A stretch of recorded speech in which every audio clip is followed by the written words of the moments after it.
Hello, this is Scotty McCoy. I am the author of the Ultimate Friday the 13th trivia book, and I am working on another book titled The Ultimate Slasher Movie Encyclopedia, and I am interviewing the cast and crew of the Friday the 13th franchise, and I currently have on the phone Adam Marcus, who directed Jason Goes to Hell: The Final Friday. Hi Adam, how are you doing? I'm good, man. I'm good. How are you Doing a little good, doing good. Just enjoying my day off work, so. That's good. So the first question I have for you is, what was your inspiration for creating Jason Goes to Hell: The Final Friday? The inspiration was that when I was, gosh, I was 22 when I got the assignment, and I had been a giant fan of the franchise, in part because I had grown up with Bill Cunningham was my best friend, and I grew up in Sean Cunningham's house. He was sort of like a second father to me, kind of a creative dad. And so I had a real intimate relationship with the franchise. And when Sean had talked to me about writing and directing the movie, he had said, "Look, I'll let you do it. Just get that damn hockey mask out of the movie." Because Sean did not have a love for the hockey version of Jason. Just didn't get it. And again, what people seem to forget is that Sean really, he directed and produced the first movie, and then his protege, Steve Miner, took over for part two, and in fact, Sean's wife even cut the second movie. And that guy was sort of, the Elephant Man snack head version of Jason. And I think Sean really dug that. I think that was something he was interested in. But when they went to the hockey match in part three, I think he just sort of felt like, great, now it's a wrestling movie. And so my plan was to figure out a way to get the hockey match out. Right.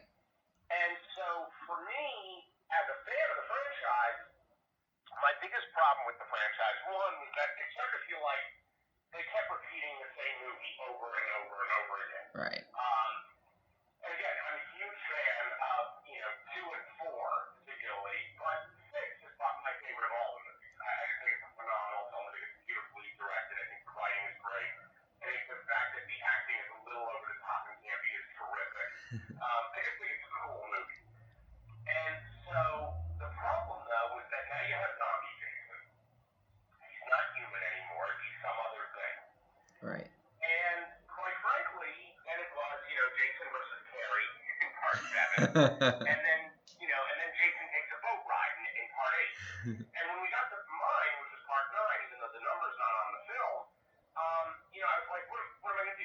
Jason goes to college? I mean, it just started to get like, are these road pictures with this sort of wrestler guy? Right. Who's a zombie and not a person anymore. And so, for me, the real inspiration behind the picture, beyond the fact that I needed, as an assignment, to get the mask out of there, was also, okay, no one has explained this guy. No one has tried to explain what the mythology is behind this character.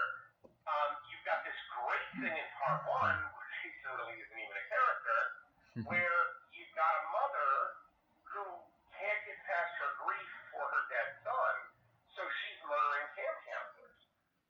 So for me, I kind of went back to that idea. Okay, so here's mom, who is stuck in this grief and this anger, and somehow her child, in part 1, rises up from the lake.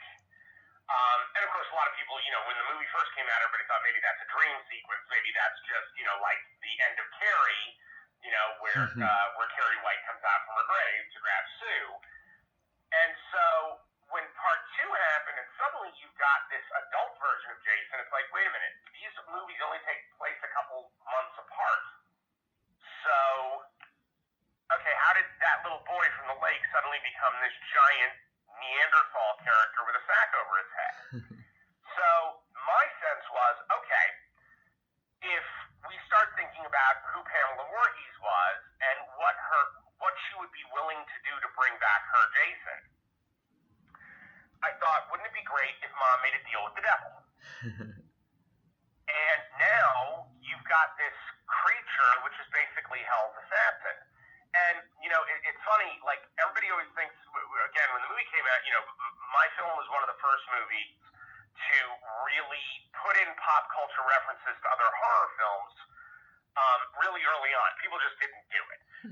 John Landis had a couple of those, and I'm a huge fan of John Landis. So I started thinking, well, what if we really kind of populate this movie with other, horror movie culture references, but not just references. I wanted it to be about how do I connect this film with some of my favorite films? How do I create a mythology that can actually interweave into the movie landscape and into that subculture? Right. So the reason Necronomicon is in the Voorhees house, the reason the crate is in the Voorhees house, the reason all of those things, there's all of these sort of collected things in the Voorhees house that are these little Easter eggs for the fans, sure. But the Necronomicon specifically is because my feeling was I wanted that book in that house because Pamela Voorhees read from the Book of the Dead. And Jason is ostensibly one of the evil dead. Yeah. So that was, that for me was more inspiration than anything else because I'm a huge Evil Dead fan, especially the original film and the sequel. And by the way, K&B had just done Army of Darkness, which I was on set for a couple days with the guys. And that's where I got to meet Sam and hang out with him, and it's when he allowed me to have the Necronomicon for the film. Okay. So the Evil Dead, the zombie Jason, the mythology part of it was really the inspiration for the movie. It effectively got the mask out of the movie, but it didn't get rid of Jason. And, it's one of those things, my film gets criticized because there's not enough Jason in the movie. By the way, pound for pound, minute for minute, I have more Jason in my movie than most of the Friday the 13th films. That is true. Of just screen time of Jason, because no one had a final fight like my film had. Oh, of course. No one ever put him mano a mano against anybody. The best you've got is, the poor kid getting his head knocked off in part 8. But it's not a fight, and it's not fun.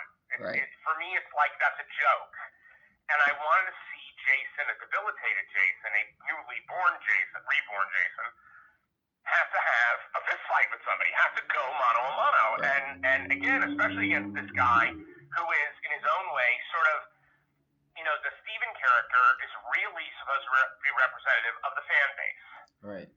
It's a guy who isn't the strongest guy. It's a guy who's probably really, really smart and probably watched a lot of horror movies in his basement as a kid.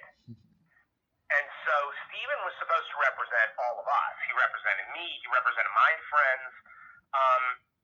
So when you count up the number of minutes that Jason is actually on set with the hockey mask, it's we actually there are several of the Friday the 13th movies where Jason's the lead villain of the movie, where we've got more screen time. But more than that, Jason wears a mask, and for me, it's why there's no unmasked Jason in the movie, because for me, the minute you take the mask off, you show the face of fear, and it's not scary anymore. Right. Every time Jason's mask would come off in one of the Friday the 13th movies, I'd be like, well, that just looks silly. All right. Yeah.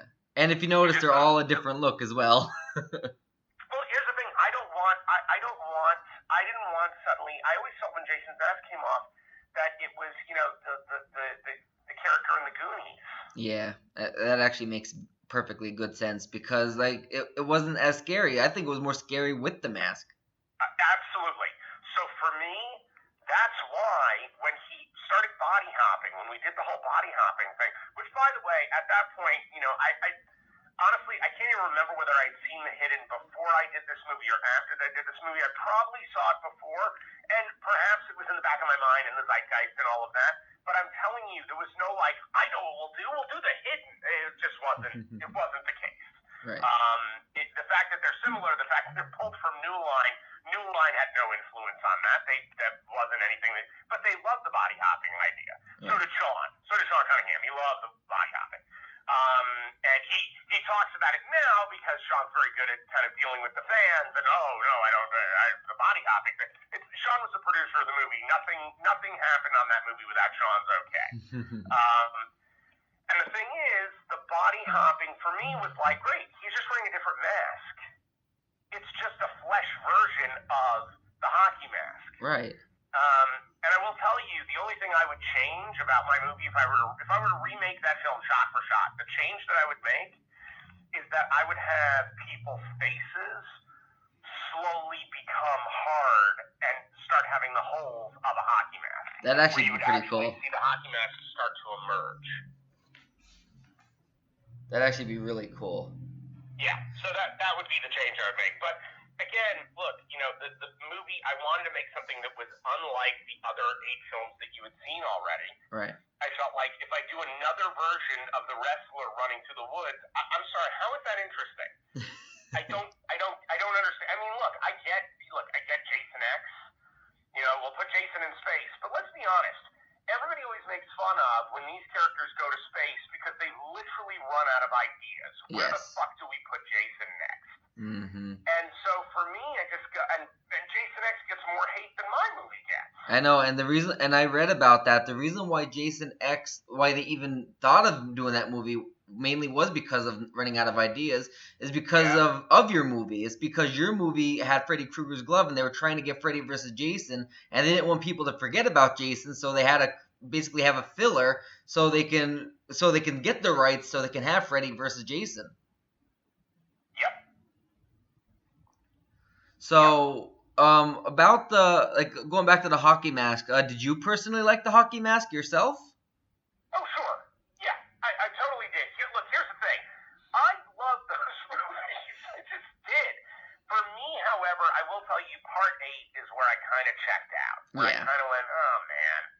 Because, I agree. by the way, I thought Jason Takes Manhattan was like the smartest idea I'd ever heard in the franchise. I was like, okay, the character's in New Jersey, right over the water from New York. This is a great idea. This is scary and fun. What happens when you put the baddest guy in the world in the baddest city in the world? Awesome. That is amazing. But that's not the movie. Right. The movie is Jason on a boat. Yep. And then Jason ends up in Montreal. That is very true. And by the way, I'm born and raised in New York. I go, guys, I'm sorry, I'm a New Yorker. You're not fooling me with your 4 shots of Times Square. Very it's true. It's not fun. And look, again, it was a great idea. I mean, it was so smart. But the movie itself, I just go, it's just a bunch of kids on a boat getting murdered again. Yeah. And look, when he crosses that gang in Times Square, it's like one of the few moments in the movie where you're like, yeah, this is the movie. When he's on the subway, you're like, yeah. I was just gonna say that, like the fact that he's in New York, the scenes that he is in New York, that was amazing, and it was a damn shame that they couldn't have the entire film in New York. It's just. Yep. The New York scenes were epic. Like it was great. Like even when he came across the street thugs and he showed them their mask, and the fact that he sees him as a hockey player on the billboard, like comedic elements like that about New York. Yep. And then it just went to hell. I agree. Yeah. So. Dude, look, I love the hockey mask. Look, I love the character of Jason. My feeling was the fans deserved some sort of mythology. Now, look. If you don't like my mythology, cool, I get it. That's fine. Right. But I got to tell you, the shame of the cut of the movie, and they had to cut the movie into a 90-minute film. I totally get it. Yep. It's a studio decision. And then, of course, the MPAA jumps in and starts ripping the guts out of me, ripping the guts out of people. Yep. Which I've never understood, because if you're coming to a Friday the 13th movie, what are you coming for? Right. You're coming for the death scenes. Yeah, I don't. It's just so dumb. It's so dumb. The rating system is so freaking dumb. But here's the thing. Had I been able to tell the story fully that I wanted to tell about the mythology of Jason, I think the fans would have been, the hardcore fans who are just about Jason, would have been more forgiving of the movie. And it would have gotten more of my point across about this mythology. I agree. So, look, I will tell you this, if and again, for the fans who love the hockey mask, every time a character became became Jason, every time he body hopped into somebody, every time they looked in a mirror, there's Kane in the mask in full regalia. Yep. So it's always there. It's one of those things that I just go, guys, okay, I understand that you want more hockey mask. Literally, that's what we're talking about, more hockey mask. Right. Because when you start to ask somebody who hates my movie, I go, well, did you like the kills? Oh, yeah, some of the best in the series. Right. Okay. Did you think it was scary? Yeah, absolutely. Fuck yeah. Was it an exciting movie? Yeah. Did you love when Jason came back at the end? Yeah. Do you like the first 10 minutes where with the sting operation, we blow Jason up? Yeah, man, that was badass. Did you like when Freddy's glove came and grabbed him down to hell? Loved it. Okay. So what is it you didn't like? That I didn't have more hockey mask? And it's like, guys, so we made an exciting, fun, well-acted, and for my money, look, I will put my cast in that movie up against any of the Friday the 13th movies. I mean, any of them. My cast was amazing. Those actors are incredible. My effects are the best in the series. Bob Kurtzman and the guys at K&B, come on. I mean, come on. Yep. And by the way, look, I love John Buechler, and I love the look of Jason 7. I do. But my whole thing was, I had this team of artists, like amazing artists. Yes. And I'm not going to tell them, yeah, do what Buechler did in 7. No, man, I'm going to go like, dude, let's create our own vision of this. Because I've got the best in the business working with me. Definitely. And you took the ball and you ran with it. And in my opinion, I think you succeeded. Thank you, brother. I appreciate that. And look, the movie's been getting a great resurgence recently, which has been lovely. I've been seeing those posts.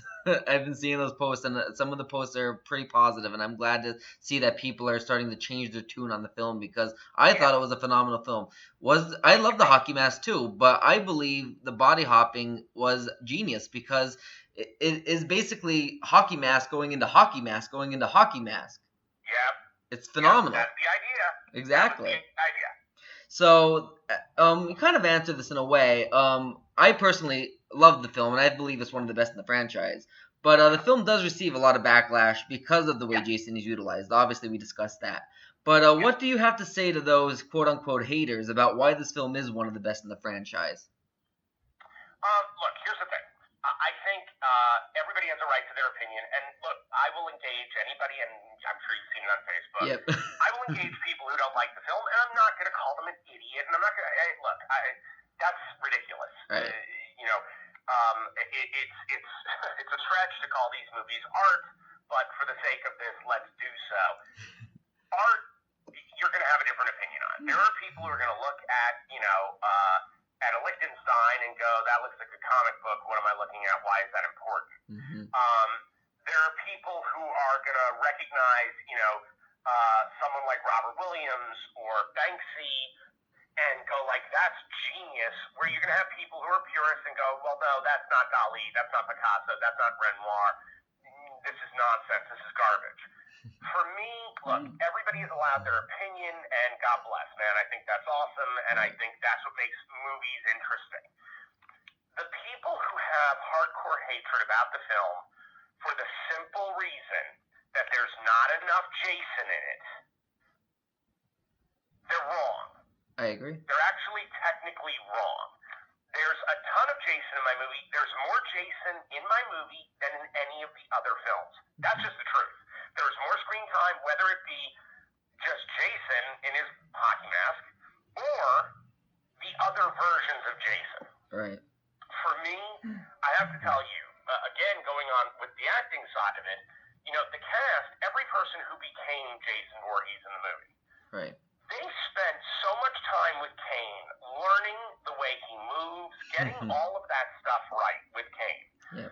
That I have to tell you, I mean, for me, there's more Kane in my movie than there is in Part 7 or Part 8 or Jason X. Yeah. Because Kane, not only does he appear, as Jason, he appears as himself. Yep, the FBI guard. As Freddy. Yep. And he was my stunt coordinator for the whole film.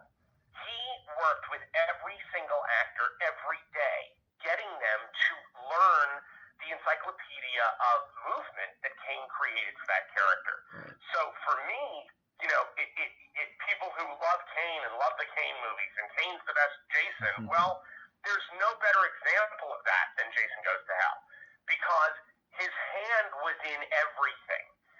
He was so an integral part of that movie, not just playing the damn character, but dude, you know how many stunts are in my movie? I mean, yeah. we were shooting a ton. I mean, think about the diner scene. I mean, that is a ton of stunts, pyro.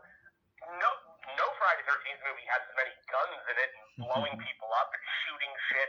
I mean, we really went for it in this movie. Right. So, to the people who are the haters, look, what I would recommend they do, and the only thing I would ask of them, watch the movie again. Right. Watch the movie again and forget that you're watching a quote-unquote Friday 13th film. By the way, the movie never says Friday 13th on it. That is true. It says Jason Goes to Hell, the final Friday.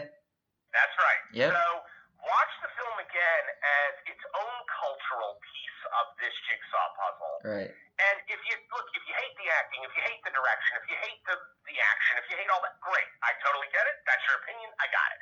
But if your only criticism of the movie is that there's not enough Jason Voorhees, you're really missing the movie we made. Right. You're missing it. And because it is a Jason Voorhees movie, and quite frankly, it's more Jason than a movie with him simply walking around in a hockey mask. Yep. And the thing is, people, and I don't mean to be mean when I say this, but you are right that people have the right to their opinion. But the thing is, people don't like your movie, but then they love the original 1980 version, which was a brilliant film. Right. But Jason wasn't in it at all, except in flashbacks. Yep. It was the mom that was the killer, so it's like kind of like hypocrisy right there, and they're contradicting themselves. Absolutely. There's more Jason in your film than when he is in the actual films, and then he's a boy that's in the lake in flashback visions from the mother who's the killer. Right. Look here, and again, for some reason, Friday the 13th is treated more like a television series than it is a series of movies. It doesn't have to be the same damn thing every time. Exactly. And that's the shame. It's like, horror fans constantly are begging for new stuff. They want new material. They want fresh ideas. They want exciting things. And then, a movie like Jason Goes to Hell comes along, or let's forget about my movie. Look, a movie like The Witch comes out. Yeah. And people just tear it to pieces from the horror standpoint, not from the critical. In the regular critics, they love that movie. And by the way, I understand if a slow burn isn't your thing. Got it. But you know what? At some point, people have to start, the fans have to make a choice one way or the other. Either they want the same damn movie over and over and over and over again, or they want something fresh. They want something that's exciting and different and challenges the conventions. Right. Look, the truth is, had I made Jason Goes to Hell a year after Scream instead of 2 years before Scream, dude, we'd be having a totally different conversation right now.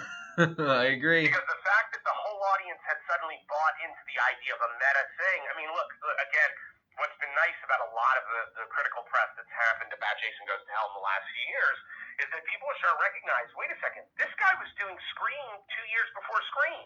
Mm-hmm. And by the way, I was offered Scream. Were you really? Yes. That's As awesome. a director, I was offered Scream, and I had been sent the script. I was going through it, and I was starting to break it down, and they told me, hey, Wes Craven wants to do it. And I was like, dude, if Uncle Wes wants to do it, God bless. I am not challenging that throne at all. Oh, I agree. He's very, very good at what he does, too. He's amazing. And I've known Wes since I was 9. So, nice. He was, because Sean and him were partners for so long. Right. And again, he's a master, and I would never have even, dude, Wes got that job. See ya. But, again, there's a reason that they brought what was then called Scary Movie to me. Right. Because Jason Goes to Hell had the exact same sensibility. Of course, definitely. And I agree. And I think you would have done an amazing job with Scream.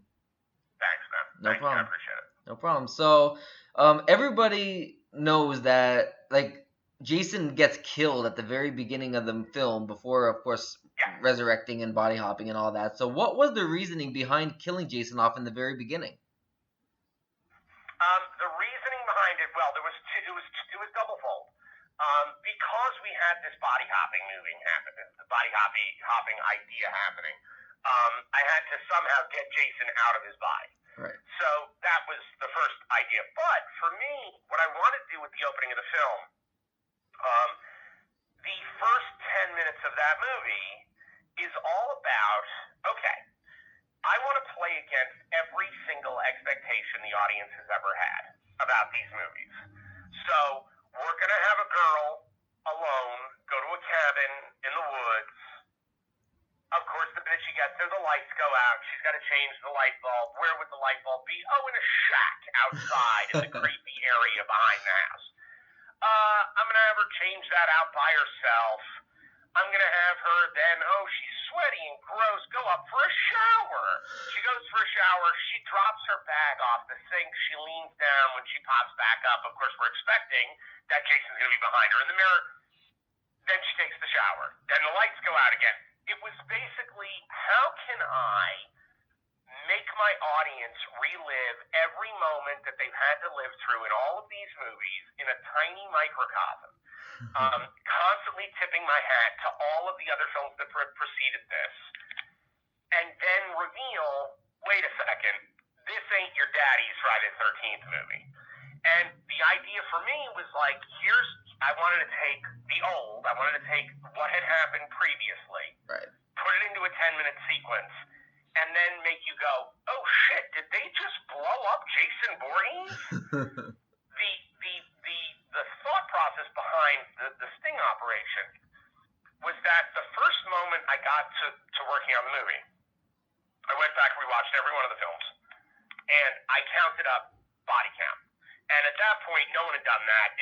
There was, a Fangoria, I think, might have at some point, but there was no internet. So I wrote down every kill, and I went, okay, so let me get this straight. In a tiny 3-mile area of New Jersey, forget about when he goes to New York, this guy is responsible for close to 100 murders that we've seen in these movies. So 100 people have been murdered inside of a very tiny period of time. Yeah. The federales will come in and deal with that. Like, that's not a local issue anymore. That is one of the worst serial killers in the history of the United States of America, and the people who come in then are the feds.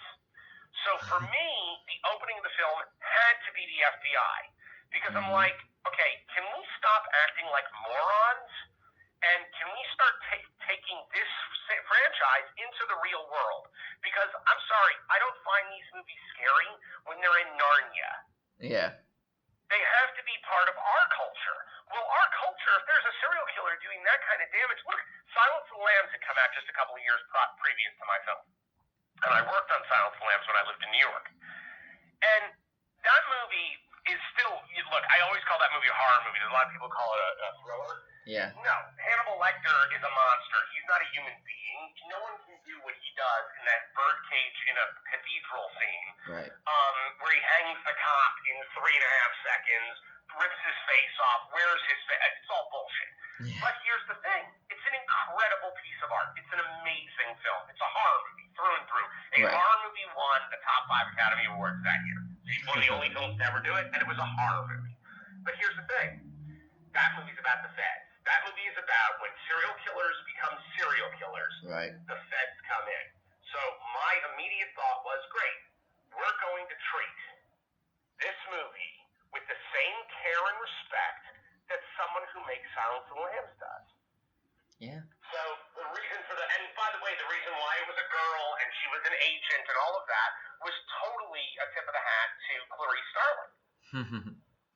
It was like, yep. I want a final girl to be at the beginning of the movie. Yeah. To take Jason down. Right. So yep. that was the reasoning for the opening of the film. Right, and Elizabeth Marcus was the character's name. Julie Michaels, I believe, played her. Yeah. I actually reached out to her, and she agreed to have an interview with me. She gave me her email address, and I just emailed her this morning. Dude, she's not only is she just a terrific actor, and she's a brilliant stunt woman, which is why she was hired for my film. Right. I met her really about the stunts, and then discovered like this girl can act, and she's amazing. Yeah. I have to tell you, dude. Okay, true story. This is wild. So we're doing the scene where she's running through the woods. Right. Right. And as she's running through the woods, she was wearing these little booties, right? These little booty things. Well, at some point, the booties were not working for her, and the cinematographer said, I can see them at one point. And she was like, look, I'll take the booties off for a run. It should be fine. And we cleared space and everything. So she does the run, right? Mm-hmm. Looks great. Cinematographer needs to go again. And I walk over, and I suddenly see she's got a bloody footprint behind her. Huh. And I said, Julie, sit on the stump, please. She's like, no, I'm fine. I said, sit on the stump. There was a little stump there. And I checked her feet, and she had literally torn up her feet. Oh, my God. To do the shot. Right. And there's a photograph, actually, of I lifted her off the stunt in my arms, and I walked her off set to have her taken care of, and then we bandaged her feet, and she wore the shoes, and she was fine. But she was willing to go that far. Julie Michaels is a badass. She's a badass. I'm definitely looking forward to interviewing her now. She's amazing, dude. She's amazing, and just a lovely, sweet, very caring woman. She's true. I couldn't be a bigger fan. She's amazing. That's great. So, there was a lot of references to other horror genres, as we already discussed, especially with the ending with Freddy Krueger's glove. So, what was your original purpose of including Freddy's glove at the end of the film? Okay, so here's the thing. A lot of people get this twisted, and in fact, there was a legal case at one point where some guy tried to say that we stole this idea from him, a guy that I'd never met. Basically, was saying that the New Line executives, stole this idea from a guy. I had to actually write a deposition against what this guy said, and New Line won the case, thank goodness, because it was nonsense. Right. But the concept behind Freddy was simply this. So we had all these other references, right, in the movie. Right. And I actually had created every reference in the film before the Freddy reference came up. We're talking about for screenplay, or even for the script. Right. So I am in my apartment with my writing partner and a guy named Dean Laurie, and Noel Cunningham. The three of us lived together in Venice. Right. And they were, getting buzzed. I don't drink or smoke, so I was not. But I'm going through my references, and I kept going, guys, I want more stuff in the movie. I want more kind of fun things for the fans. And suddenly I went, wait a second. We're sending Jason to hell at the end of the movie. Right. So Freddy had just died in Freddy's Dead. Right. I said, doesn't New Line own Freddy outright? And they were all like, fuck, I think he does. I think they do. Yeah. So I called Mike DeLuca and Mark Rodesky, who are my two executives at New Line, both amazing guys. And I asked, I'm like, guys, you guys own Freddy outright, right? And it was hilarious because both of them were like, yeah, why? And I'm like, and I tell them what I want at the end of the movie to be. These guys almost wet themselves, and they were like, you got it, no problem. So I said, look, I'd really like to have just his glove and his laugh. If I can get both those things, then I can make the ending work. And literally, they could not have shipped me the glove faster. So the reasoning behind it was purely a story reason. It was not to set up Freddy versus Jason. That wasn't the thinking. The minute that we did our first screening of the movie and the glove reached out and pulled down the mask, the audience leapt to their feet. This is just a regular screening of the movie. This is a test screening. Right. They leapt to their feet. And I don't know if I've ever seen film executives more happy in my life. Oh, I agree. I mean, these guys were smiling so big. I mean, it was because they knew we got another franchise at it. Mm-hmm. So, but the impetus behind it was purely because Freddy's in hell, Jason's going to hell. Who better to drag Jason to hell than Freddy? I agree. Two icons, two major slashers that are both legendary, all in one film. It's amazing. Yep, that was the idea. That's great. So, what was it like having Kane Hodder play Jason? And he didn't even just play Jason, but how was he just being there working as Jason. He was amazing. He was amazing. Look, here's the thing about Kane. Kane takes this as seriously as a British trained actor doing Shakespeare. I'm not kidding around. I mean, there's no hyperbole in that. That is how Kane takes his work. And I'll tell you, I mean, my favorite part about Kane, beyond the fact that he was unbelievable professional, did an amazing job with our stunt work, and was so good at talking with the rest of the cast in how to take on his mannerisms when they became Jason. Beyond that, my favorite thing about Kane, my brother Kip is in the movie, and as I mentioned before, my best friend Dean Laurie, who wrote the film, we wrote the film together. Right. The two of them are both pretty easy to scare. Let's put it that way. Kane, there was the exploding body that we had of Kane. There was there was that exploding body that we used, that Kane B created. That exploding body was on set almost the entire shoot. So here's the thing: Kane would sometimes stand in the exact position when he's in full regalia. He'd stand in the exact position of the exploding body, which we all passed every day, right? Right. So he would stand stock still, like he was that body. And when Dean or Kip would walk by, he would leap out at them. I am telling you, he did it maybe 20 times to each one of these guys. It never got old. Right. It was funny every damn time. That's great. It was amazing.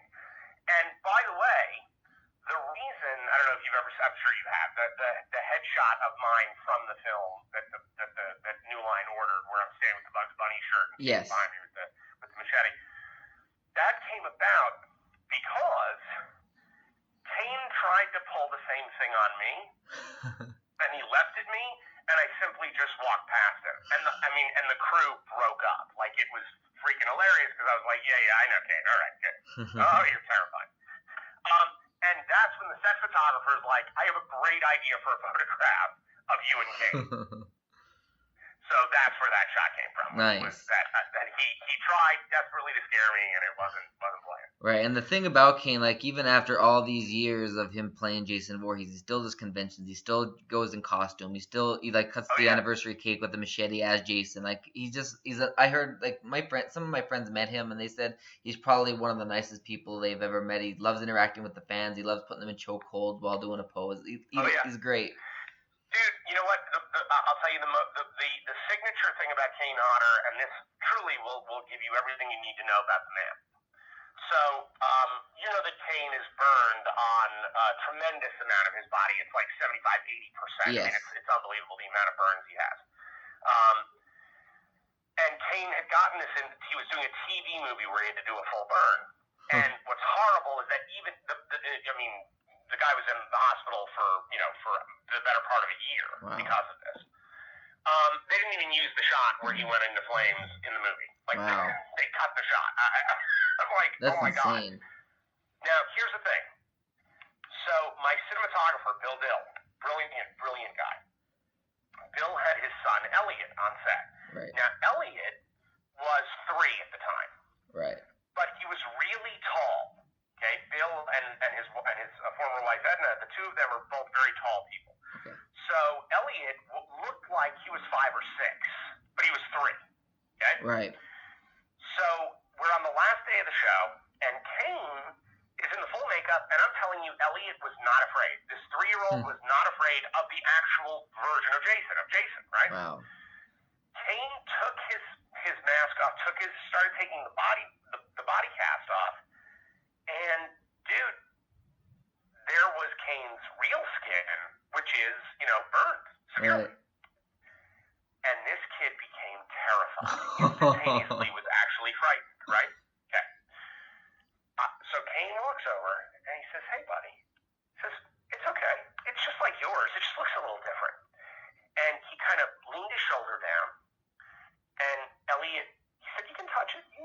And he touched it. And the next thing you know, Kane scoops this kid up into his arms, lifts him up, and holds him up in one arm, holding him. And he's a big kid. And he's walking him around the set and showing him stuff. And by the time Kane Kane was done with this 10 minutes with this child was totally unafraid. Wow. And completely empathetic to something this kid had never experienced before.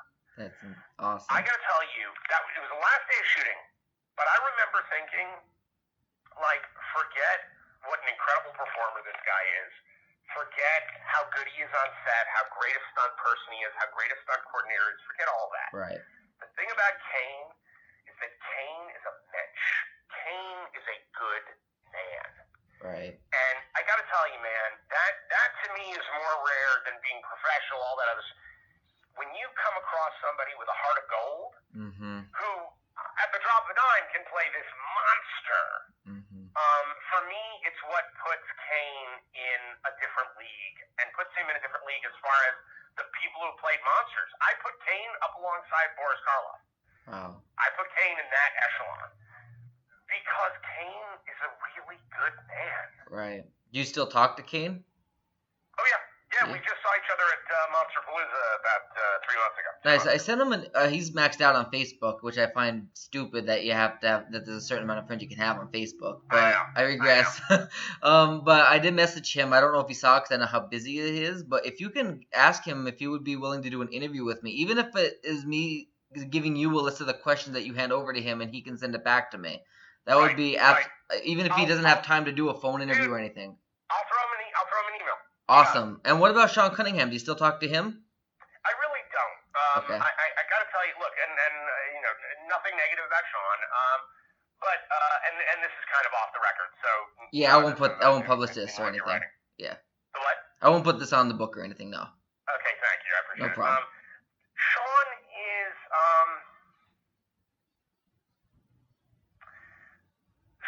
again, he was like a second father to me growing up. The minute that it got to be about him having to pay me things, and you know that I was working, and that it wasn't just that cute kid running around who was so energetic and you know ready to do anything and all that. The minute I was a professional, and again, I don't feel like I changed. I just felt like Sean got really kind of bitter and nasty. And you know, look, we're cordial with each other. That's fine, but I don't know, man. It's Yeah, Sean is Sean's got a lot of anger and a lot of issues, and you know that's cool. I get it, I got it. But you know, Sean wanted to be an Academy Award-winning director, right? And I think by the time he and I were working together professionally, I think he kind of knew that wasn't going to happen. Yeah, it's a shame. And you know, it's like it's all about what your dream is, and you know, the truth is, Sean is an incredibly successful filmmaker, and you know, he's made a few franchises now that are all really kind of extraordinary and have done great business. Right. And, you know, instead of really being excited about what he has, he always seems to be worried about what he doesn't have. I mean, look, this whole Victor Miller thing and everything that's going on with him. Right. I got to tell you, you know, the fans, of course, want to, you know, all jump on Victor Miller, and I go, you know, I work for Sean. I wouldn't jump on Victor Miller so quickly. Yeah, because I interviewed Victor Miller, actually. He was my first or second interview I had for my book, and I thought he was a really nice guy, and he spoke about it a little bit. And the way he seemed, it didn't seem like it was all Victor's fault. No, it's really not. It's really not. And Victor is a really good guy. I've known Victor again since I was 9 years old. So, right. Victor's a good dude, and you know, again, there are certain people who treat writers a certain way in our industry. Right. And you know, it's a little despicable. Right. So you know, again, writers are without writers, there's no movies. Of course. None. So again, off the record, do you think it would be worth interviewing Sean Cunningham or no? What? I missed that. I'm sorry. Do you think it would be off the record? Of course. Do you think it would be worth interviewing Sean Cunningham if I ever got in touch with him or no? I'm still, for some reason, I'm not hearing your question. Do you think it would be like, again, off the record, do you think it would be worth for me to interview Sean Cunningham, or do you think I should just let that go? No, dude. Look, Sean's a good interview. Sean will tell you stuff, and he'll be fine. Okay. You know, look, there are things that Sean has done in the past. Look, even with Jason Goes to Hell, Sean loves to sort of like go, well, you know, that movie's a mess, and you know, I didn't agree with this, and I didn't agree, and it's like, Sean, you're a liar. You were the producer guy who owns the franchise. Right. You approved every single thing. Yes. To me, look, here's the thing. If somebody doesn't like Jason Goes to Hell, cool, I'm happy to say, dude, you're welcome to your opinion. I totally get it. It's not for everybody. Got it. Right. Sean is the kind of guy, the minute there's the smell of a bad review or somebody doesn't like something, it's not his fault. Right. It's that other guy. He did it. He's the reason. That director did it. It's like, dude, you are king shit producer. You can't say squat. Yeah. You can't remove yourself from one choice or decision. Agreed. And it's cowardly. Quite frankly, it's cowardly. Agreed. And I don't throw Sean under the bus about it. And even though flat out and by the way, and his first order to me was get that damn hockey mask out of the movie. Quote unquote. So, for people who don't like that there isn't enough hockey mask in my movie, talk to Sean. Right. It was Sean's idea. Ask him. Yeah. Ask him. Agreed. Right. Right. I came up with a way to get it out of there. That's it. So how was the demon that was used for the body hopping? How was that created? Do you mean the full-size demon, the little demon, or just the idea of the demon? The one that goes into body to body, because I'm actually getting to the big demon later. Got it.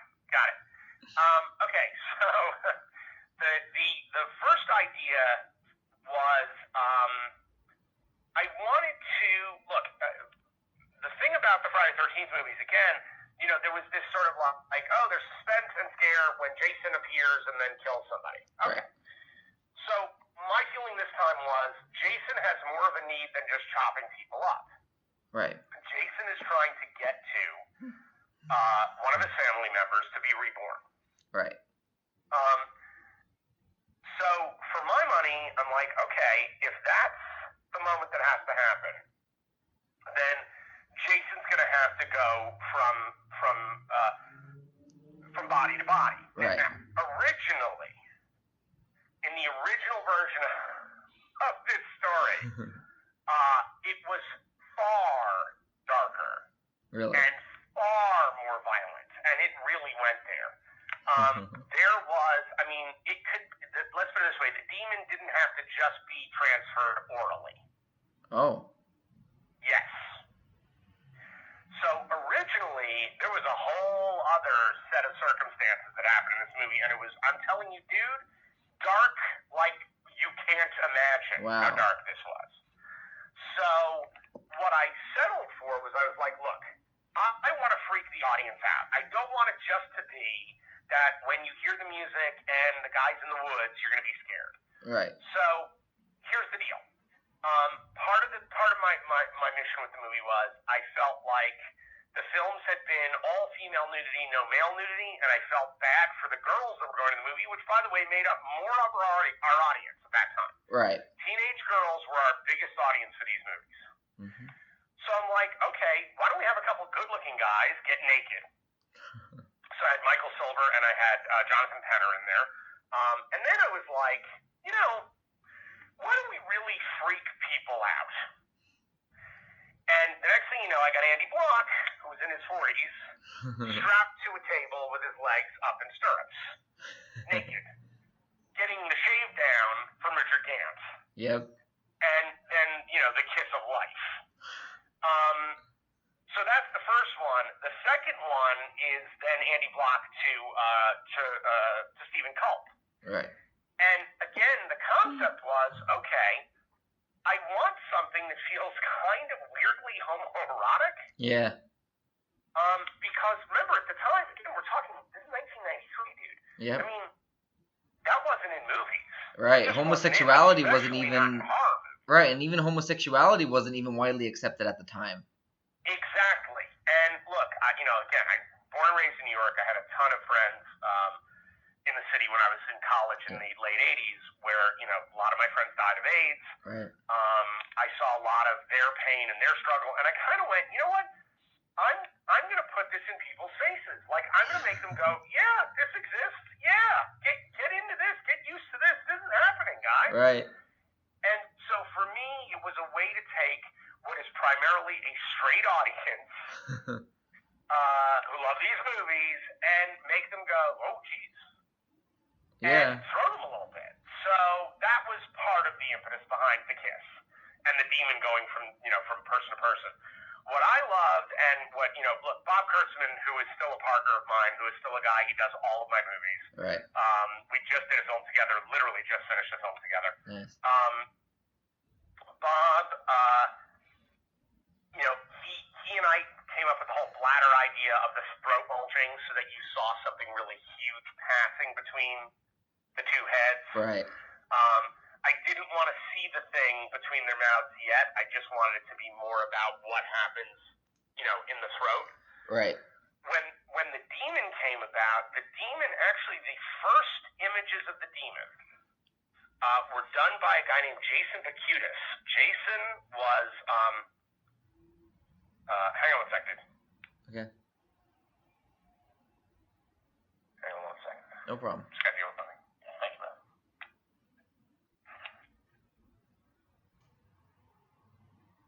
While you're doing that, I'm going to plug in my laptop.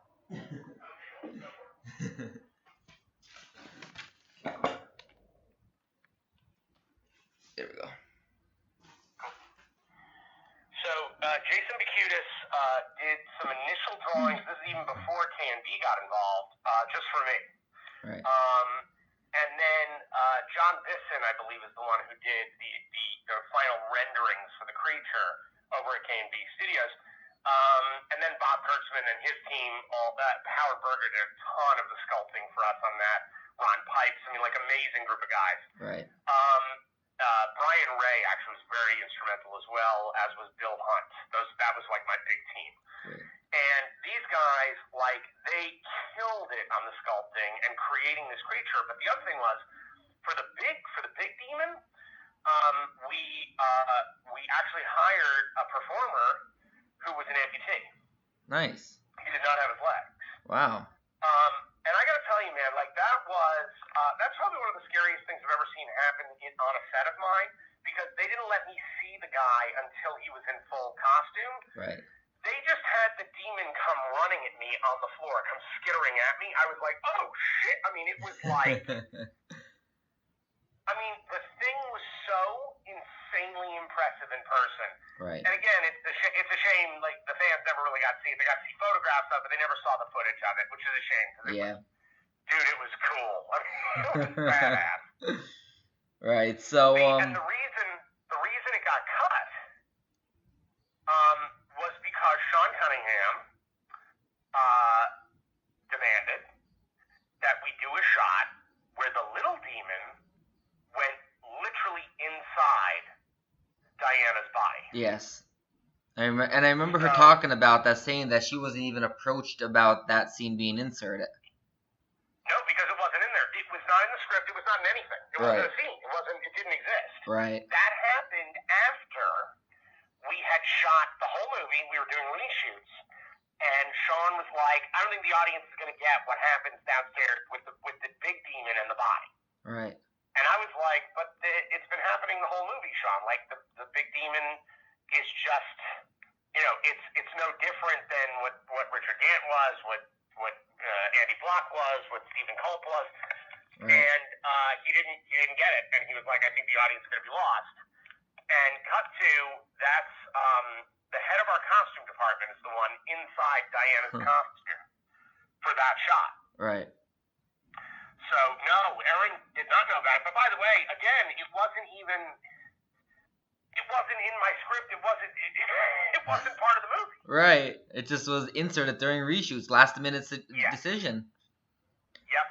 So I felt terrible about all. I really did. I felt like crap. And Aaron and I didn't talk for many years. Now we're friends again. But dude, I'm telling you, I was like, Aaron, this was not my idea. This is not. I didn't sneak this in on you. That's not the way this went down. Right. This was a Sean Cunningham ad. He wanted it, and I didn't really have a choice about it. It was like, you're gonna put this in the movie. All right. And you still talk to Erin Gray? Oh yeah. Would you be able to ask her also for an interview for me? I'll send her a message. Thank you so much. I'm trying to make this book as amazing as possible. I'm trying to get as much cast I totally understand. Totally understand. Thank you very much. You got it.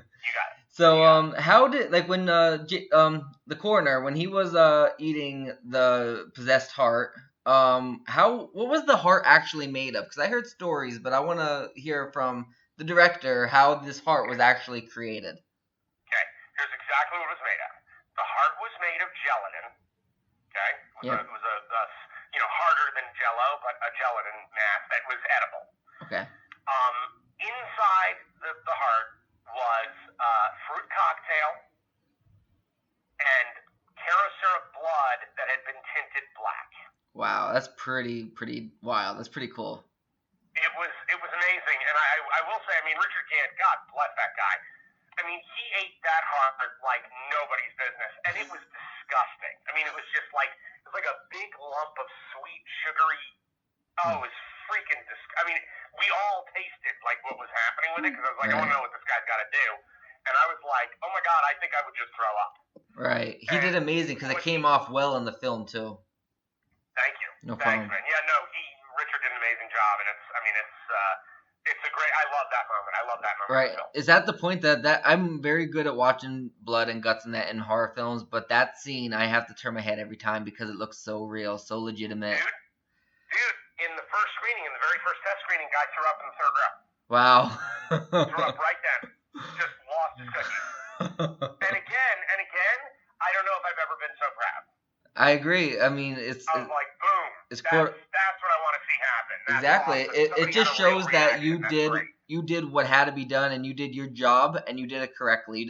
You made it look so real. That's what nobody's gonna want to go to a film and see him eat a heart, and the heart look not like a heart. Yep. It has to look legitimate. It's a movie. I mean, and the fact that you made it look legitimate and somebody threw up from it, and the fact that I can't even watch it, and I'm big in that, like watching heart, blood and guts and that, is the fact that you made it work. Hello. Yeah. Hello. Yeah. Oh, there you are. Oh. I lost you for a second. Oh. Yeah, I was saying that the fact that even somebody threw up their lunch, or I can't even watch it, and I'm not easily squirmish with those type of things in movies. The fact that you made it look so real and that people can actually react that way too, that shows you did your job the proper way. Thanks, brother. No problem. Thank you. I appreciate that. So I have 2 more questions for you, though. One is, how was the ending scene with Jason when he was being dragged to hell? How was that created? Was that the amputee part? No. The part where Jason's being dragged to hell, we actually there's a great photograph. I think it might be on my Facebook page. You're more than welcome to it. Okay. It's a great photo of Greg Nicotero and I. Okay. Both dressed. We're both dressed in these black kind of neoprene suits with the giant dirt hands. We both have these dirt hands on. Okay. I've got like a mask over my face, but you'll still see my eyes. And it's Greg and I, like right next to John LeMay, pulling him into the ground. We built a set. We built a fake set that had an opening in the center of the set that literally all of these hands could come out and grab onto John and onto Kane and drag him into hell. Right. So we actually just had a bunch of performers. I think there were like 6 of us. Ultimately, they were in the suits. I put on one of the suits simply because I knew exactly the way I wanted him to be dragged, so I was sort of the lead grabber to pull him down. Right. And in fact, there's one shot in the movie that we kept in the movie just because it was hilarious, where Greg Nicotero is grabbing John's ass and I'm grabbing his crotch. And it's literally still in the movie. I never really noticed that, so I'm going to go back and look into that. Up that day to drag him to hell. But no, dude, it was all practical effects. There were some miniatures that were done that never made it into the movie. Okay. They just didn't look right. Mm-hmm. But yeah, man, that was all practical effects. That was all done just, again, pre-CGI. We had a great guy, this guy Al Magliochetti, who, he killed it for us on the effects area for the visual effects. Nice. And he had to rotoscope everything in. He's the one who created the magic dagger, the lightning in the sky when the big fight happens. I mean, the knife going into Kane's body. Really, did incredible work. And this is pre-CGI days. Right. So, it was all hand-drawn. It was extraordinary. Right. So the last question I have for you is more of a personal related outside of Friday the 13th. Tell us about any current films or projects you're working on. Sure. So, what I can tell you is that, after Jason, I kind of, I got offered a ton of horror sequels, and I just turned everything down. Okay. I just didn't want to be the guy who just had a part number after every movie he made. Right. And so, I went and I did a sweet little romantic comedy that was a big Sundance hit that won festivals all over the world, called Let It Snow. And then I was mostly kind of full-time writing for a while, where I was just writing a ton of movies and a ton of television and all that stuff. But what happened was, my wife, Deborah, who was my writing partner for the last, 2 decades, Deborah and I, we got the job to write Texas Chainsaw 3D. Right. So we wrote Texas Chainsaw 3D. The problem is that we were asked to write a $20 million version of the movie. Right. And they needed to make an $8 million version of the movie. Right. Because they cut the budget in less than half. Right. And the director and a friend of his who he hired onto the movie rewrote the script. Okay. And, things like people being upset about the timeline, so are we. Mm-hmm. So are Deborah and I. If you read our original script, it's a very different script. That being said, we kind of came to a point where we went, you know what, I'm tired of writing these movies for people who don't get it. Yeah. By the way, Lionsgate, best studio I've ever worked for. So when we were working for Lionsgate, I could not have been more overjoyed. They were amazing. My problem is the lead producer on the film didn't like horror movies, didn't understand horror movies, didn't give a crap about horror movies, and I'm kind of tired of that. I'm tired of, I've had to work for people many times who don't really give a shit about the movie and don't give a shit about the genre, that's for sure. Mm-hmm. And they don't respect what you're doing. They don't respect what you're trying to say or what you're trying to create. Right. And so, Deborah and myself and my best friend, Brian Sexton, who is a amazing producer, the three of us formed a new company. This is a year and a half ago, called Skeleton Crew. Okay. And we are we're a company with 3 divisions. We have a television division, we have our higher budget division, and then we've got our ultra low. And the thing about the ultra low, that's sort of my baby. I keep wondering where all the Roger Corbins have gone. Yeah.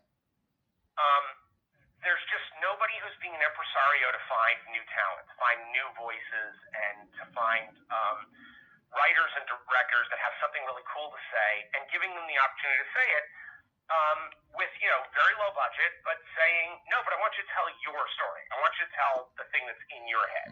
Right. And so that's kind of where Skeleton Crew originated from. Right. So we're just about to make a huge announcement about a film that I directed. I directed the first film out of Skeleton Crew, wrote and directed, called Secret Santa. My wife and I wrote it, and I directed it, and myself, my wife, and my producer produced the film, Brian. And the film has already been accepted to a few festivals. We've got some amazing stuff coming up about this movie. It's called Secret Santa. And it is ostensibly what happens when you show up to your family's Christmas Eve party, and for some reason, everybody starts to say what they actually want to say to their family members. Right. And then what happens if you start doing the things you'd like to do to your family members? Right. And it's basically this night of hell with this very rich family from California who it's August Osage County with knives. Wow. So that's the first one out the gate from Skeleton Crew. We have 2 new TV series that are happening. I can't really say the specifics on that yet. That's fine. We have a comedy special that I just directed and cut for I don't know if you know this guy Drew Lynch. He's a comic. Sounds familiar. If you you ever watch America's Got Talent? A year and a half ago, he was the second person. He came in second for Oh, America's okay, Got yes, Talent. yes. He's a stuttering comic, yeah. So Drew has been a student of mine for 8 years now. Oh. He's in Secret Santa. He's one of the leads. And Drew is he just did his first hour-long comedy special that Howie Mandel introduces, and actually he's the presenter of the show. Right. That our company produced, and so that'll be coming out in August. That's great. Yeah, so, and we've got 4 movies shooting in the second half of this year and first quarter of 18. So Okay. we have become a fully functioning kind of mini studio. That's pretty cool. Dude, it's the most exciting. It's the best time I've had since I made Jason Goes to Hell. That's great. It's awesome, and you know we're just supporting a lot of new visions, a lot of new creators. Right. You know, guys like John Esposito. I'm sure you know John, Yes. who wrote Graveyard Shift and Yep. produced From Dusk Till Dawn. He's going to be directing his first feature for Nice. us. Bob Kurtzman is directing a film called The Family, which is kind of a Manson-y kind of movie that he's going to be directing. I mean, we've just got this incredible lineup of brilliant artists. That's great. Who are going to get a chance to make great horror movies. And I'm just gonna throw my name out there, but if you need a writer. Awesome, dude. No, always good to talk about that. Yeah. Definitely, because I'll be honest, I work full time currently as a web developer, and I love it. I went to school for about 6 years for it, but after I just got my degree, and I just got it recently, and it's at the point that damn it, I wish I went for journalism. I wish I could be a screenwriter or any type of writer at that point. 'Cause I love writing, and I realized a little too late after I graduated college, and it's like I don't want to go back to school for journalism now. You know what I mean? It's like I already went for 6 years. Why do I want to go for another 4? Right. At that point. So I mean, if you do need another writer at all, I mean, I'll just throw my name out there. I would love to do it. Awesome, dude. Good to know. That's great. No problem. Well, it was a pleasure talking to you, and I learned so much about the franchise that I didn't even know, and I know a lot about the franchise itself. So it was really great talking to you and interviewing you and having you a part of my book. Thanks, man. I appreciate the invitation to be a part of it, and I think it's going to be pretty exciting. Not a problem. I definitely look forward to hearing and seeing what Kane says. It would be more than an honor to interview him. I mean, I heard so many nice things. I will put out the word to him and Aaron. Thank you, and tell them if they are not free, because I definitely know Kane is very busy. If they're not free, that if they just want me to send them a list of the questions, and they can just fill them out and send them back to me, that's perfectly fine too. Totally. Thank you very much. You got it, brother. All right. Nice talking to you. Yep. Same to you. Alrighty. Right. Bye. Bye-bye. Bye.